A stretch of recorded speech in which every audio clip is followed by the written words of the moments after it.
Well then, it's time. ShadowPriest is the most hyped spec for Shadowlands. It is the prime suspect for being the flavor of the month spec that people are going to go for DPS specs in Shadowlands, so we have to go over it ourselves, right? We have to illustrate what changed for ShadowPriest. Before we go over the actual spec, we have to point out that ShadowPriest hasn't really changed when it comes to Borrowed Powers and Azerite traits and essences and whatnot from BFA. You guys already have the pre-patch version of ShadowPriest, which is effectively identical to the Shadowlands version. There are many specs that are going to receive some new passives at level 52, 54, 56, etc, but ShadowPriest really doesn't have anything. They only have a crucial major change, really, which isn't part of your rotation. It's not gonna change much of anything in your normal way to play the spec, but it's very important because it's Power Infusion. Power Infusion is coming back, you just don't have it yet. You will have it at level 58, but beyond that, nothing really else is changing between the pre-patch and the actual release of Shadowlands when it comes to the way your abilities work. Everything else you already have at max level currently in BFA. The positive thing, as I mentioned already in a couple of specs during these guides, is that the Azerite traits and your essences are not crucial to your spec right now in BFA. You know, your major essence, as I mentioned, this is always cool to see. It's always encouraging to see for you because your major essence is Guardian of Azeroth.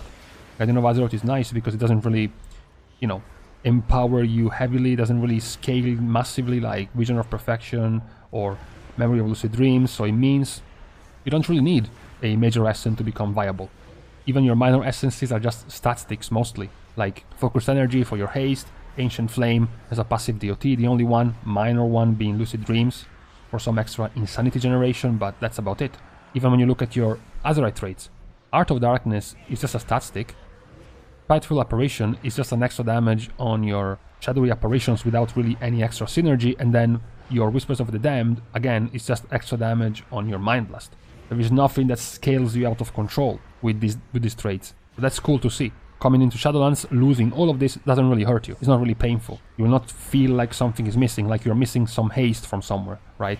So it's very nice to see. Now, looking over the spec itself, from what you already have in Shadowlands, you are getting accustomed to the changes. The baseline is that you want to put Surprise, Vampiric Touch, and Shadow Warp Pain on the target. You want to filler with Mind Flay, and then you want to use your Mind Blast on cooldown. Whenever you are channeling Mind Flay, depending on how many dots you have on the target, you can proc Dark Thoughts.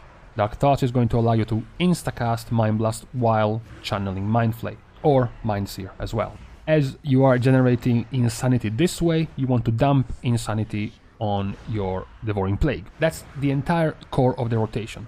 If you're playing an AoE situation, then it is exactly the same, except you substitute the filler from Mind Flay to Mind Seer, and you substitute your spender from Devouring Plague to Searing Nightmare. And that's it. Very, very simple. Very, very neat.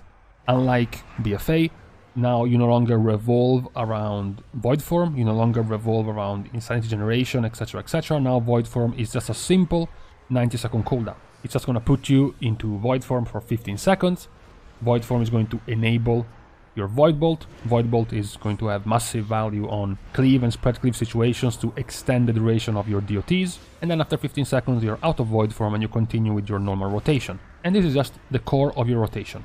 Vampiric Touch and Shadow Warp Pain on the target, Mind Blast on cooldown. As a filler, you use Mind Flay or Mind Seer, depending on the amount of targets, and then you spend your Insanity with Devouring Plague or Searing Nightmare, depending on what type of damage profile you want to focus yourself on. Now, the absolute biggest change that ShadowPriest went through, besides the fact that now they have, you know, a builder spender into their Insanity, rather than just build up Insanity to enter Void Form and play this race of keeping up your Insanity for damage, the real changer is your talent, because your talents now are extremely varied. As I mentioned in several other videos, from the Mythic Plus rankings to the raid rankings to the most changed specs and whatnot, ShadowPriest has gotten one of the most varied amount of choices when it comes to talents. Before we go through this, we have to mention that the negatives of These changes are the fact that they sort of pigeonhole you in a specific damage profile. When I mentioned that their talents are great because they can give you very good AoE, while at the same time they can also give you very good spread cleave, or they can give you very good single target, this is usually exclusive. Twist of Fate, for example, is an amazing execute single target talent. Misery is a very good spread cleave talent, and even single target because it's going to save you over time quite a lot of GCDs. And Searing Nightmare is an insane AoE talent, but you can only choose one, which means when you choose one, you lose the other two. Same for something like Auspicious Spirits compared to something like Shadow Crash. Yes, you have great single target, and yes, you have great AoE, but not at the same time, because if you want to take Twist of Fate and Auspicious Spirits, you are losing Searing Nightmare and Shadow Crash, which makes your AoE very poor. So this is something you have to keep in mind when you look at your talents. Now, when we actually look at the talents, we can see how much variety there is. You know, this is more or less the way you're going to be playing in general as a spec for Shadow Priest. In the first row, Fortress of the Mind is very good for sustained single target damage. It's just flat out nice single target damage, and then you have Unfurling Darkness, which is for spread cleave damage with your essentially empowered Vampiric Touch and instant Vampiric Touch. And Death and Madness is for easy and quick sniping of low HP targets. It's good in Mythic Plus, and it's gonna be good in fights with many targets, many low B targets that you want to mow down, and you can just snipe them, which other were dead for extra value from Death and Madness. Your level 30 row, as I mentioned, you can choose between single target execute, single target and spread cleave discounts of GCDs through Misery or AoE with Searing Nightmare. The level 40 row is currently sort of cannibalized by Auspicious Spirits because your Shadowy Apparition is so strong that Auspicious Spirits just empowers it greatly. But in certain niche situations, Psychic Link can also be good. Particularly, you know, fights with a big target and a lot of chump targets around it. Psychic Link can pull a lot of value. Then again, this value is going to be mostly padding. You know, mostly splash AoE damage that you might not necessarily even want, which is why Auspicious Spirits is so valuable. And then you have Shadow Crush, changed literally a few hours ago. No longer multiple charges, now it's way harder, but it has a longer cooldown and no charges. It is quite worse in terms of AoE burst damage, but it's still obviously the best choice if you want to go for AoE. The slighter worse note are the last two talent rows, because the last two talent rows are easily dominated by Mindbender and Hungering Void. This is the only part where Shadow Priest is creaking a little bit in talent rows. Blizzard hasn't been able to turn Void Torrent into being that valuable. They have actually buffed it over time multiple times, but Mindbender is just too strong. 2-minute discount on your Shadow Fiend and a 70% increase in Insanity generation makes it just too strong. On top of that, this is the only talent that also gives you AoE value if you want, because with Mindbender you can pair it up with Shadow Flame Prism, giving you even more solid AoE, something that Void Torrent and Damnation cannot do. Damnation is good, is nice when it comes to cleave and spread cleave targets. Very quick and easy, max dot damage on a new target that spawns. This can be useful, but Mindbender in general is just too strong. And the level 50 row is the same. They announced a few weeks ago they were creating a new talent specifically for single target, which was Hungering Void, and when it came out it just became the default choice immediately, because it's just too good. You know, 10% extra damage whenever you turn into Void form from Void Eruption with your Void Bolt, as well as extending the duration of your Void form. It's just too valuable. Blizzard hasn't found a way to make Ancient Madness worth. This is similar to the Balance of All Things legendary from Balance Druid, which gives you crit as soon as you enter Eclipse. This is for essentially the same for Shadow Priest, but it's just not even close to Hungering Void when it comes to flat out damage. And then Surrender to Madness, very sad. To me, the best talent ever made in WoW, the one from Legion, and this version is just, it's just too weak. If it reset the cooldown, or at the very least reduce the cooldown if the target died, it would be much more useful. This one might see some use paired together with Twist of Fate in some raid progression where you need massive burst damage at the end of an encounter, but beyond that, it's just not as valuable as Hungering Void. So the only real, chink in the armor of the talent choices of Shadow Priest is the last two rows, where two of the talents are just too strong. But for the rest, you can see how many choices you have between your AoE, your single target, and your cleave.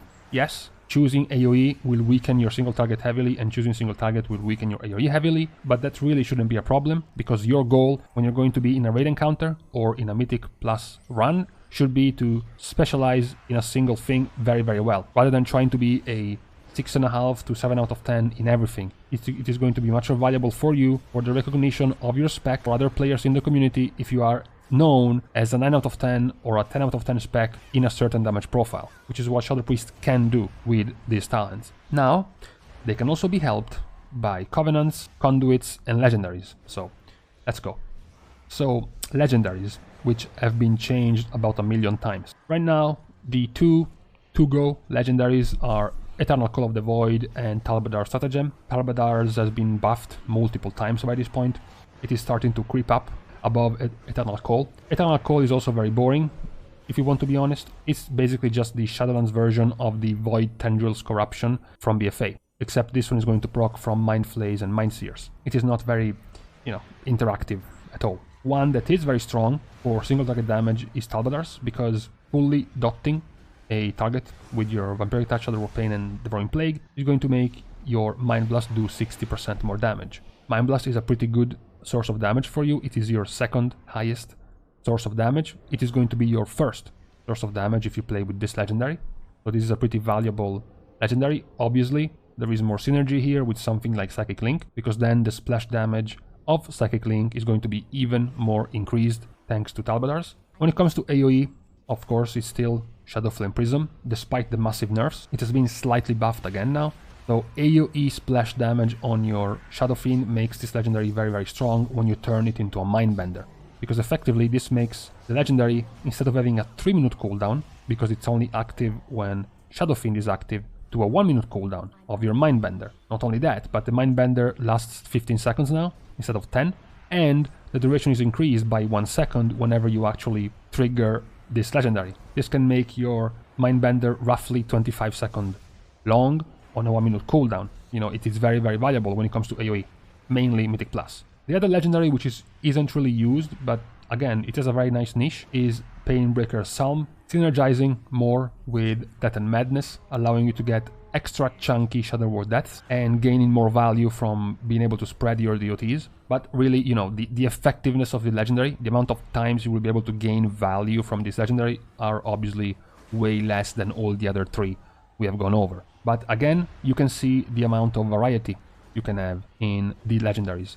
You have one for single target in Talbadar's that can also be talented to gain you extra AoE with Psychic Link. You have one for single target and AoE with Eternal Call of the Void, which is going to proc on both Mind Flays and Mind Seers, doing more single target damage if it was a Mind Flay proc, or more AoE damage if it was a Mind Seer proc. You have one for sniping multiple targets with Painbreaker Psalm, which also synergizes with Death and Madness, and then you have Shadow Flame Prism, which is going to be your AoE one, synergizing with Mindbender. A lot of options when it comes to legendaries as well.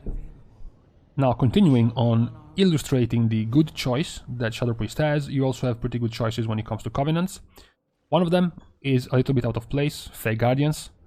ShadowPriest hasn't really found, a spot for this Covenant. Just the Insanity generation isn't quite enough to be on par with the other three, but the other three are pretty good. Mind Games is specifically for single target, just good, consistent single target damage, and on a side note, when it comes to Mythic Plus and raid encounters, it also offers good protection, because it's also going to absorb part of the damage that target is going to do to you, which is pretty valuable. Unholy Nova is going to be good for your AoE situation, although it has been changed just a few hours ago. Now Unholy Nova is going to do split damage, meaning hitting one target or hitting 10 is going to be doing the same damage, except of course the only target hit will be taking massive damage, as opposed to the 10 targets hit taking much less. It's as if 10 targets are hit for 100 or one target is hit for 1000. So this change has actually made Unholy Nova even more valuable now in single target as well, because of this change, but slightly weaker in AoE. The real, all-around use is going to be Boon of the Ascended. Is going to be giving you another cooldown, a 3-minute cooldown, which is going to be useful for both single target and AoE. Ascended Nova in place of Mind Flay, finished off with Ascended Eruption for your massive AoE explosion, is going to be good for both single target and AoE. The only problem with this Covenant is that replacing Mind Flay actually replaces your Insanity generation, because Ascended Nova does not give you Insanity. That is only the main problem that Kyrian has right now. As a side note, we have to mention this, that a lot of specs you will see that will tell you, which Covenant is the best. A lot of them were telling you to default to Kyrian, simply because Pelagos has the Let Go of the Past Old Bind passive, which used to be 5% free versatility, which is obviously extremely powerful. It has been nerfed from 5% refreshing on a 10-second duration to 4% refreshing on a 4-second duration. So now it's slightly weaker, but it is still a very powerful passive, which a lot of specs are going to default to as Kyrian just because of this. So keep that in mind. SpriestScaling has a good example of conduits that don't scale excessively hard, but they have a base effect that is very powerful. If you have watched the scaling video I made and the Windwalker video I made, I ranted about bad conduits and the fact that they don't scale, they don't do anything 1 year from now that they aren't already doing. SpriestScaling is similar. The difference is that the base effect of these conduits is very powerful and they still have some scaling. Dissonant Echoes is going to make your Mind Flay as a chance to allow you to cast Void Bolt outside of Void Form, and while in Void Form your Void Bolt has a chance to reset the cooldown of Void Bolt. This is basically just scaling with haste, because more haste means more ticks of Mind Flay, which means more chances of proccing this. The other one, Mind Devourer, has even less scaling, because the chance to make your next Devouring Plague free is on a 10% fixed chance. It's not going to scale. What is going to scale is just the damage of Mind Blast. So the scaling with this conduit doesn't have much synergy. The only synergy is that slightly with more haste, the cooldown of Mind Blast will be lower, and when you're channeling Mind Flay, with more haste, you can proc more Dark Thoughts, but that's very minor scaling. The other good conduit is going to be Haunting Apparitions, which is going to give flat out more damage to your shadowy apparitions. And this is where some synergy starts coming in, because shadowy apparitions come when you cast Mind Blast, Devouring Plague, or Void Bolt. You have one conduit which can make your Devouring Plague free, which is going to proc your shadowy apparition. You have one conduit which is going to cast Void Bolt more, which is going to proc more shadowy apparitions, and then you can have the conduit which empowers your shadowy apparitions. This is a good example of synergy, of scaling, because all these conduits are going to scale off of each other. Even though in this case the scaling is not massive, the scaling is not, insane, it's mostly just about haste and how fast you can cast Mind Flay, but it's still good. It's still scaling. It still will become more powerful later on in the expansion. And, this is kind of the strength of SpriestScaling, right? SpriestScaling has always had this element to it, becoming stronger later into the expansion. Their mastery, their reworked mastery is very good when it comes to scaling. More damage if you have DOTs on your target, which is going to be always, and more damage on your main target, the one affected by Devouring Plague. It's a very good mastery. Of course, you have Shadowy Apparitions, which is going to scale more and more later into the expansion due to the amount of times you will be able to cast your Mind Blast and your Devouring Plague and your Void Bolts with more haste, with more scaling. And then of course Dark Thoughts, same thing. The more haste you have, the more Mind Flay or Mind Seer you are casting or ticking for damage, the more this can proc. This element are going to be very good for scaling later on in the expansion. Now, we have gone over SpriestScaling. We have seen, they have a very nice base kit, they have very good options in their talents, good options in their legendaries, good choices on their covenants and on their conduits. What is the trick here? The disclaimer. Well, SpriestScaling is posing itself to be the biggest trap of Shadowlands. It's the spec with the most hype, the spec that's most looked after. There isn't talk about Fire Mage, there isn't talk about Arcane Mage, about Destrolock, Elemental Shaman. The main focus right now for Shadowlands is mostly on Frost Mage, Marksmanship Hunter, Affliction Warlock and Shadow Priest. So we need to warn people of this. Shadow Priest is the riskiest spec you can go for if you want to throw yourself in the search of a Flavor of the Month spec. Because number one, Shadow Priest doesn't have a backup plan.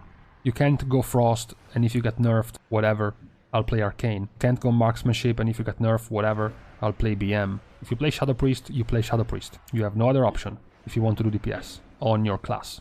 That's the first problem. The second problem is Shadow Priest historically has lacked key elements that would want them wanted in a raid encounter or Mythic Plus run. The only thing they have is Fortitude, Stamina, which is also the weakest of the raid buffs you can have, because it's not power. It's not straight up attack power or intellect or a damage debuff on the enemy like monks and demon hunters can do. It does not have an immunity, it does not have shroud, it does not have combat res. Their toolkit is very poor when it comes to Mythic Plus. Their CC, their utility is lacking. So right now Shadow Priest is essentially hanging to their FOTM status just because of their damage. It's not like Rogue, it's not like Demon Hunter. When you looked at them being Flavor of the Month, you were like, oh shit, they have Shroud, they have 1 stun, they have 2 stuns. Oh wait, they also have Blind, they have Vanish to cheat some mechanics, they have a cheat that, they have Cloak of Shadows, they have Evasion, and they have Shroud. You know, you look at Demon Hunter, they have an AoE stun, they have an offensive dispel, they have a cheat death, massive on-demand burst AoE, and raid debuff to apply on the enemies. Shadow Priest really doesn't have most of that. This makes it easily the riskiest Flavor of the Month spec you can go for. Right now, your choices for Flavor of the Month are like Frost DK, Sub Rogue, Frost Mage, Marksmanship Hunter, Affliction Warlock, and Shadow Priest. If you like danger, then you can go Shadow Priest. But beyond this warning, Shadow Priest is looking pretty nice right now.